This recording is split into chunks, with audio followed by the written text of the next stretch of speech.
Lebanon সীমান্ত জুড়ে নতুন করে উত্তেজনা শুরু হয়েছে। ইসরায়েলি সেনাদের বিভিন্ন অবস্থান লক্ষ্য করে একদিনে অন্তত ১৩টি পৃথক সামরিক হামলা চালিয়েছে হিজবুল্লাহ। এই হামলায় রকেট ও ড্রোন ব্যবহারের পাশাপাশি ব্যাপক ক্ষয়ক্ষতির দাবি করেছে গোষ্ঠীটি। হিজবুল্লাহ জানিয়েছে, উত্তর ইসরায়েলের সামরিক পর্যবেক্ষণ কেন্দ্র, কমান্ড সেন্টার এবং সীমান্তবর্তী পদাতিক বাহিনীর জমায়েত লক্ষ্য করে এই ১৩ দফা হামলা চালানো হয়েছে। হামলার মূল লক্ষ্য ছিল ইসরায়েলি বাহিনীর সামরিক শক্তিকে দুর্বল করে দেওয়া।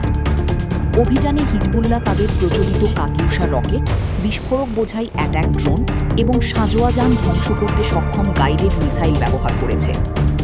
বিশেষ করে হাইফা এবং তার পার্শ্ববর্তী বসতিগুলোতে রকেট বৃষ্টির ফলে সেখানে রেড অ্যালার্ট জারি করতে বাধ্য হয় ইসরায়েলি কর্তৃপক্ষ। হিজবুল্লাহর দাবি, গাজায় চলমান যুদ্ধের সমর্থনে এবং লেবাননের ওপর ইসরায়েলি আগ্রাসনের জবাব হিসেবেই এই সামরিক তৎপরতা। অন্যদিকে ইসরায়েলি সামরিক বাহিনী হামলার কথা স্বীকার করলেও ক্ষয়ক্ষতির বিস্তারিত তথ্য প্রকাশ করেনি। একদিনে ১৩টি হামলা মধ্যপ্রাচ্যের যুদ্ধ পরিস্থিতিতে নতুন মাত্রা যোগ করেছে। হিজবুল্লাহর এই ক্রমবর্ধমান শক্তি প্রদর্শন ওই অঞ্চলে সর্বাত্মক যুদ্ধের আশঙ্কা আরও বাড়িয়ে দিল।